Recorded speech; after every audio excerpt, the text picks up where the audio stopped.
आज की जो कहानी मैं आप लोग को सुनाने और बताने जा रहा हूँ, ये एक ऐसे शख्स की कहानी है जिसकी कहानी सुनने के बाद उससे लोग दूर दूर से मिलने आते थे, जुलते थे, उससे बातें करते थे, क्योंकि वह शख्स ऐसा काम किया था जो आज तक कभी किसी ने नहीं किया था। आप लोगों ने जरूर सुना होगा, कोई भी धर्म हो गया, जब किसी इंसान की मौत हो जाती है तब उसका कब्र बनाया जाता है, चाहे क्रिश्चियन हो, चाहे मुसलमान हो, चाहे कोई भी धर्म के हो, उसके बाद ये सब चीज किया जाता है। लेकिन ये जो शख्स रहता है वो अपने जीते जी ही अपना एक कब्र बनवाता है, उसकी डेंटिंग पेंटिंग करवाता है, संगमरमर आजू बाजू टाइल लगवाता है। और सब चीज करने के बाद जब ये बात फैल जाती है तो लोग उससे दूर दूर से मिलने आते हैं, और जब उसकी मौत होती है तब बहुत से लोग आए रहते हैं और उसी कब्र में लाके उस आदमी को दफना दिया जाता है, जो अपनी कब्र बहुत अच्छे तरीके से बहुत पैसे लगा के बनवाया होता है। और सुनने में आता है कि उस कब्र को, उस जगह को बनाने में 12 लाख रुपए लग चुके रहते हैं। तो चलिए उस शख्स की पूरी कहानी आप लोग को सुनाएंगे, बताएंगे आखिर ये मामला कहाँ का है, कौन ऐसा शख्स था, क्या उसका नाम था, क्यों उसने अपने जीते जी अपना कब्र बनाया था। पूरी कहानी में आप लोग को सुनाएंगे, बताएंगे। उससे पहले आप लोग से रिक्वेस्ट करते हैं, अगर आप भी हमारे चैनल पे नए हैं तो प्लीज चैनल को आज सब्सक्राइब कीजिए, लाइक कीजिए, दोस्तों को शेयर कीजिए। आपका भाई बहुत ज्यादा मेहनत करता है तो अपने भाई को भी प्लीज सपोर्ट करना मत भूलिए। तो नमस्ते, आदाब, सत श्री अकाल। आज की जो सच्ची घटना मैं आप लोगों को सुनाने और बताने जा रहा हूँ, ये घटना तेलंगाना प्रदेश का एक गांव पड़ता है जिसका नाम लक्ष्मीपुरम गांव रहता है। कहानी लक्ष्मीपुरम गांव की रहती है। वहां पे एक लड़का रहता है जिसका नाम इंद्रैया होता है। वो बहुत गरीब घर से रहता है और अपने गरीब घर के रहने के बाद वो अच्छे से पढ़ाई नहीं कर पाता है, लेकिन वो कैसे भी धीरे धीरे पढ़ाई करता है। और पढ़ाई करने के बाद जैसे ही वो बड़ा हो जाता है, बड़ा होने के बाद उसके एक रिश्तेदार उससे कहते हैं, जो इंद्रैया होता है, कि चलो तुम दुबई उबई चलोगे कमाने, वहां पे जाओगे तुम बहुत अच्छा खासा पैसा कमाने लगोगे। अब जो इंद्रैया रहते हैं वो अपने रिश्तेदार से मिलते हैं, उनको पैसे उसे देते हैं और ये दुबई चले जाते हैं, दुबई ये कमाने लगते हैं और इनकी शादी भी हो जाती है, धीरे धीरे इनके बच्चे भी हो जाते हैं। अब इंद्रैया दुबई में कुल 45 साल रह चुके रहते हैं। अब उनकी उम्र भी अब धीरे धीरे ढल रही होती है। उसके बाद इंद्रैया अच्छे खासे पैसे भी कमा लिए होते हैं, गांव में स्कूल भी बनवा दिए रहते हैं, गांव में एक चर्च भी बनवा दिए रहते हैं। अब वो कहते हैं अपने 4 बच्चों को, चलो अब गांव में रहेंगे, खेती किसानी करेंगे। और बच्चे भी पढ़ रहे होते हैं, बच्चे भी कई जगह अच्छी अच्छी नौकरी कर रहे होते हैं। अब उसके बाद इंद्रैया दुबई छोड़ के अपने बच्चों के साथ इसी लक्ष्मीपुरम गांव रहता जो है चले आते, जो तेलंगाना में पड़ता है, जो वहां से। अब यहाँ आने के बाद वो धीरे धीरे अकेले रहने लगते हैं अपनी पत्नी के साथ में, और बच्चे कहीं और पे रहा करते थे। उसके बाद एक दिन अचानक उनकी पत्नी की मौत हो जाती है, जो इंद्रैया होते हैं। अब पत्नी की मौत होने के बाद इंद्रैया अब अकेले पड़ जाते हैं। उसके बाद उनके बच्चे भी उनके घर पे आते थे और रिश्तेदार भी आते थे और वो लोग भी चले जाते थे। अब इंद्रैया करते तो क्या करते, अब उनको समझ में नहीं आ रहा था कि मैं क्या करूं, कहाँ पे जाऊं। उसके बाद जो उनकी पत्नी का जो मतलब कब्र रहता है, उस कब्र के पास जाके इंद्रैया अक्सर बैठा करते थे। अब बैठने के बाद वहाँ पे फूल माला चढ़ाया करते थे और चढ़ाने के बाद वहाँ पे अगरबत्ती भी बारा करते थे, फूल पौधे लगाए हुए थे वो भी मतलब सजाया करते थे, पानी डाला करते थे। अब धीरे धीरे उनको वहाँ पे सुकून मिलने लगा।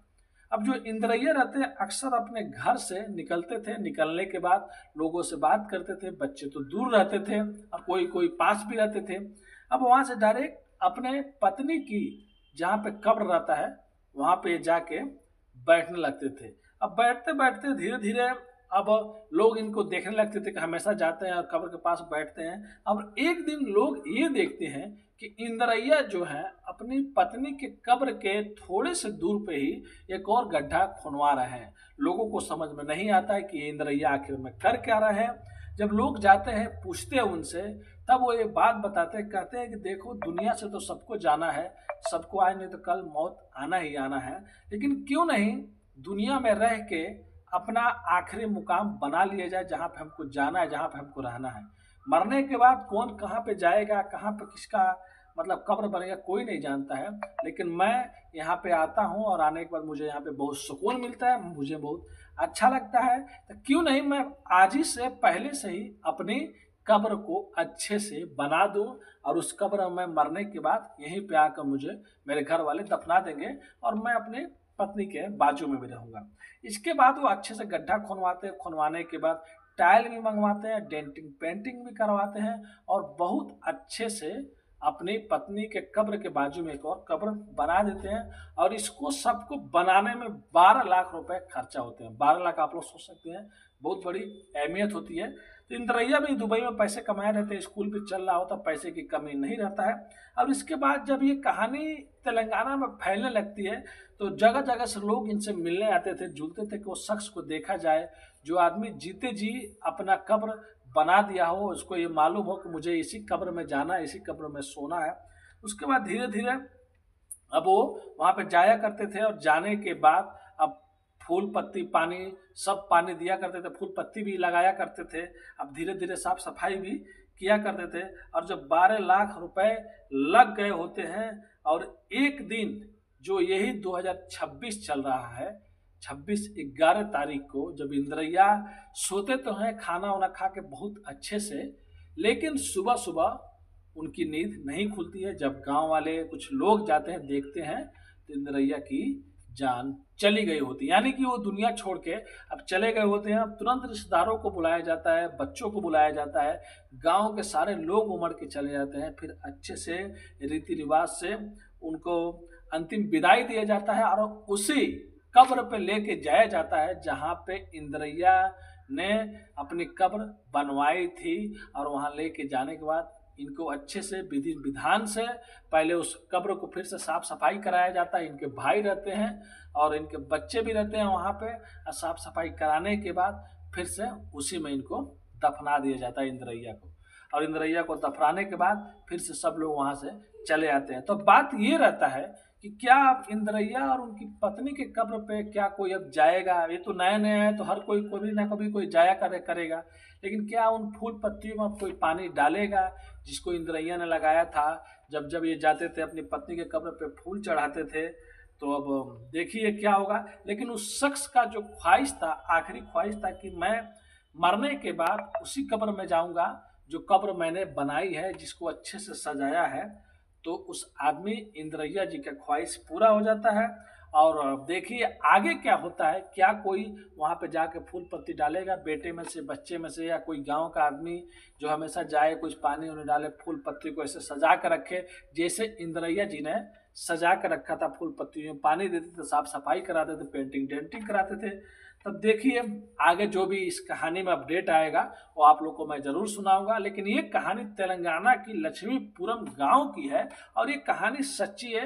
आप लोग नेट पे भी सर्च मार सकते हैं। आपका भाई बहुत ज़्यादा मेहनत करता है, आप लोग के लिए वीडियो बनाता हूँ। और आज लगभग मैं 1 महीने के बाद वीडियो बना रहा हूँ। मैं गाँव आया हूँ तो गाँव में बहुत हल्ला भी होता है और घर में भी आवाज़ साफ नहीं आता, आवाज़ गूंजता है, इसके लिए मैं सीढ़ी पर बना रहा हूँ। प्लीज़ आप लोग से रिक्वेस्ट करता हूँ, अगर आप हमारे चैनल पे नए हैं तो चैनल को आज ही सब्सक्राइब कर लीजिए, लाइक कर दीजिए, दोस्तों को शेयर कर दीजिए। मिलते हैं नेक्स्ट वीडियो में फिर से कुछ सच्ची कहानियों के साथ। अभी के लिए आप लोगों से अलविदा लेते हैं। धन्यवाद।